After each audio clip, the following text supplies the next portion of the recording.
அனைவருக்கும் வணக்கம். நான் பிரபாகர் ஜோதிடர். ஓம் சிவாய நமக. சிவசக்தி திருச்சிற்றம்பலம். இன்று பிறந்த நாள் காணும் அனைவருக்கும் வாழ்த்துக்கள். அதே போல இன்று திருமண நாள் காணும் அனைவருக்கும் வாழ்த்துக்கள். இறைவனுடைய அருள் பரிபூர்ணமாக உங்களுக்கு கிடைக்கட்டும்.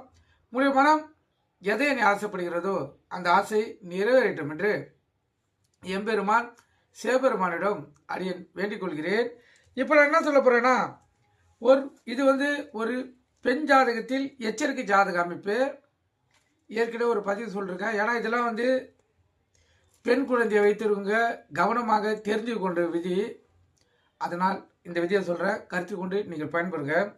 ஒரு பெண் ஜாதகத்தில் லான் போன்ற லக்கணம், அது எந்த லக்கணமாக இருந்தாலும் 5ஆம் இடத்தில் செவ்வாய் பகவான் தனித்து இருக்க அதை சனி பகவான் பார்த்தால் அந்த பெண்மணி திருமணத்துக்கு முன்போ அல்லது திருட்டுத்தனமாகவோ கர்ப்பம் தரிக்கக்கூடிய வாய்ப்பு அதிகம்.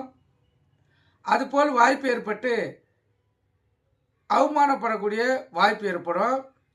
அதே போல் ஆண்களை நம்பி எளிதில் ஏமாறக்கூடிய வாய்ப்பும் அந்த ஜாதக அமைப்புக்கு உண்டு. அதில் மாற்றங்கள் ஏற்பட வேண்டும் என்றால் அந்த 5ஆம் இடத்தை சனி பார்க்கும்போது, இல்லை சுக்கிரனோ இல்லை குருவோ அந்த 5ஆம் இடத்தை பார்த்தால் அதனுடைய பாதிப்பு குறையக்கூடிய வாய்ப்பு ஏற்படும்.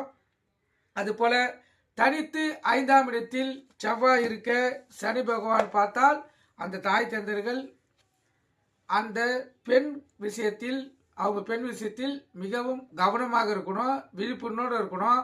அதே போல அந்த ஜாதகியும் விழிப்புணர்வோடு இருந்து தற்காத்து கொள்ள வேண்டும். இதெல்லாம் இயற்கையினுடைய விதி. ஜாதகத்தின் அடிப்படையில் நம்ம எப்படி வாழ வேண்டும் என்பதை 90% தீர்மானிப்பது நம்ம பிறப்பு ஜாதக கட்டமே. நீங்கள் கருத்தில் கொண்டு நீங்கள் பயன்பெறுக. நன்றி, வணக்கம், வாழ்க வளமுடன்.